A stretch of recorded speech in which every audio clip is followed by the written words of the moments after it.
What's up, you guys? Well, welcome to the day after scam video.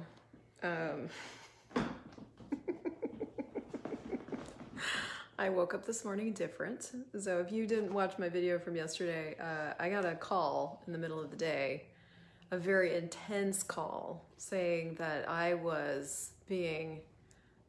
had all these charges against me for this thing that happened in Texas, that basically someone stole my identity, and at the time it was very, very believable. And I woke up this morning and I just actually even later on into yesterday, so basically I got home from the bank yesterday and I had a vodka soda and I took a nap. And I woke up yesterday, and one of the things that interrupted yesterday was I started asking questions, like what else is possible? What else is possible? Actually the key question is, what am I aware of here that I'm not allowing myself to be aware of? Okay. And I wanted to talk a little bit more about this because I woke up today and looking back on yesterday, it's funny.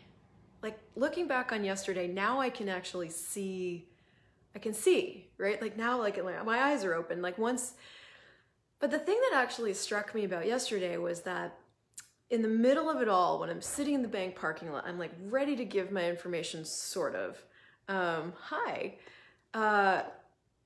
I call a friend, and immediately when I'm talking, I just went right into it. I'm like, hey, I've got something weird. Can I tell you what's going on? I went into the whole thing, and in 15, 30 seconds, he was like, it's a scam.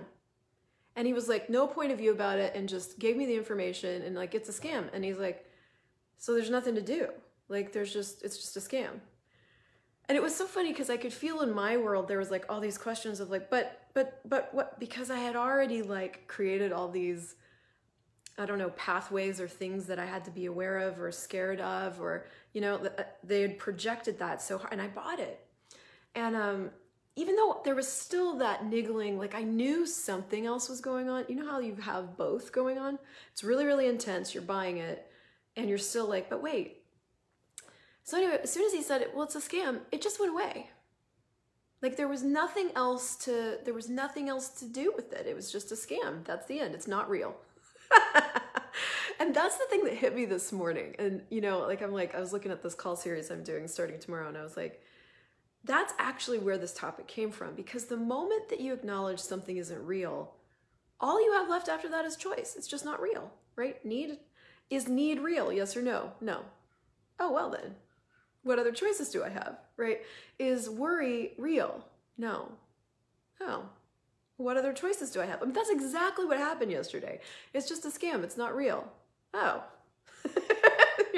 So no longer did because this isn't really about, yes, there's a lot of scams going on and be aware of that. That's fucking crazy shit.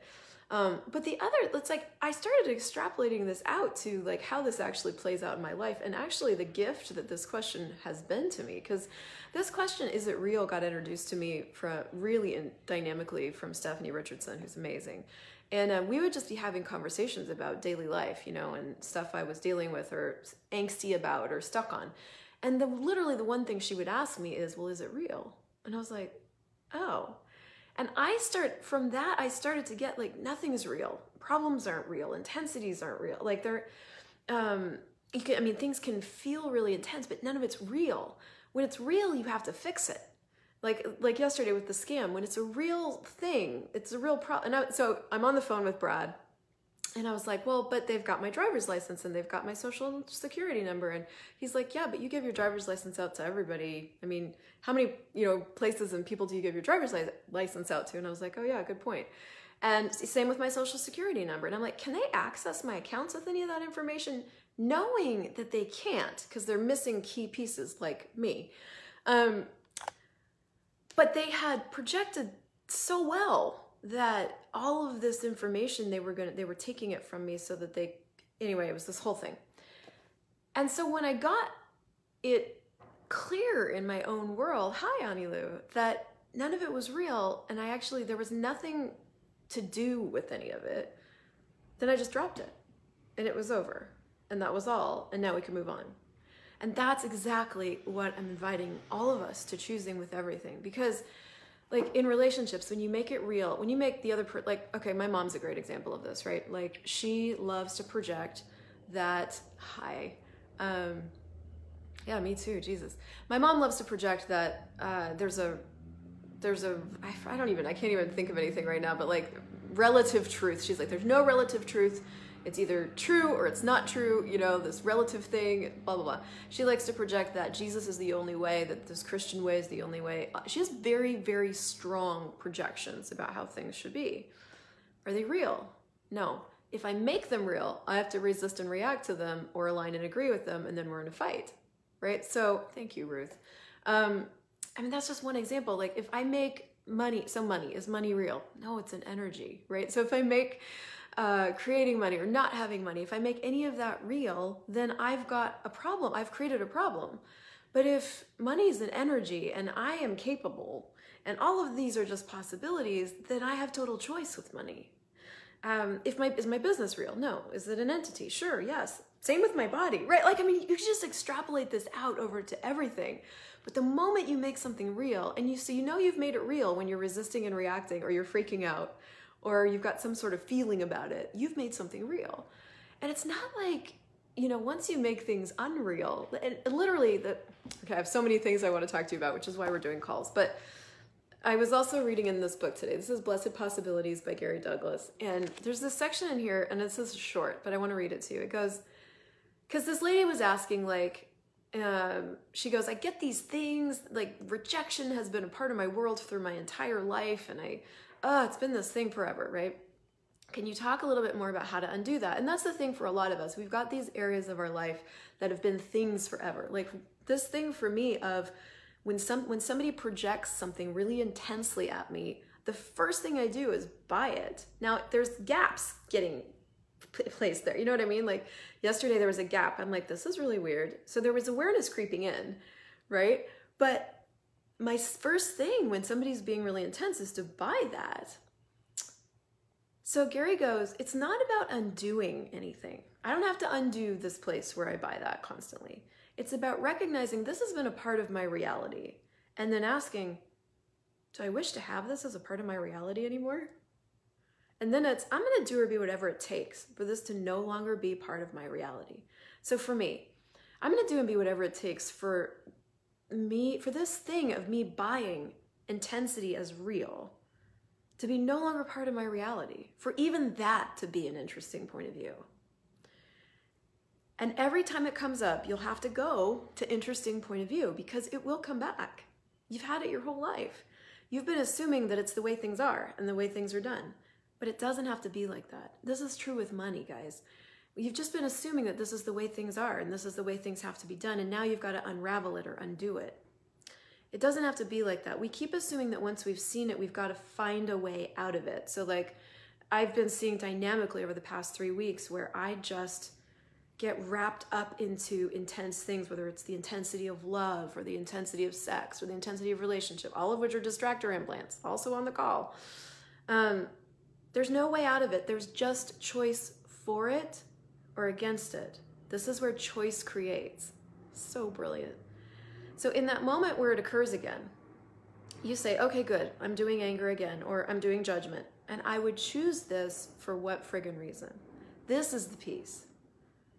When you do anger or judgment, or whatever I'm doing, buying intensity is real, you define your reality as finite instead of going to the question of, would an infinite being choose this? Now that's such an empowering thing. Would an infinite being choose to buy this? I didn't even think to ask that, by the way. But it didn't matter because I was being other things, right? Like sometimes you'll remember these words and sometimes you won't. But the gist is, okay, I'm choosing this. Would I continue to choose this? For what reason? And if an infinite being wouldn't choose it, why would you? And here's the key. And because this lady goes, well, I've never been able to do interesting point of view like you just did. And Gary goes, you've never wanted to do it because it would destroy your rightness. And Gary said, that's what a whole lot of people don't want to do. They don't want to destroy their rightness. You choose to maintain your rightness. Being right is somehow vital to your reality. And if you've been like discarded or rejected in any part of your life, choosing to be right seems to be your best choice. It seems that if you aren't right, you have no reality. So yesterday, buying intensity is real. I have to be right about it because I've bought it. So now I have to prove that I'm right, that I bought it. And it was so funny in that moment when I was calling Brad and he's like, it's a scam, it's not real. What occurred in my body was this like, wait, but, oh. Right? As in those microseconds where I was like, but it has to be, there was this initial tendency to fight for the rightness of my point of view because I had bought it. So I let that just fade away in like 5 seconds. But it seems that if you aren't right, you have no reality. You don't get that.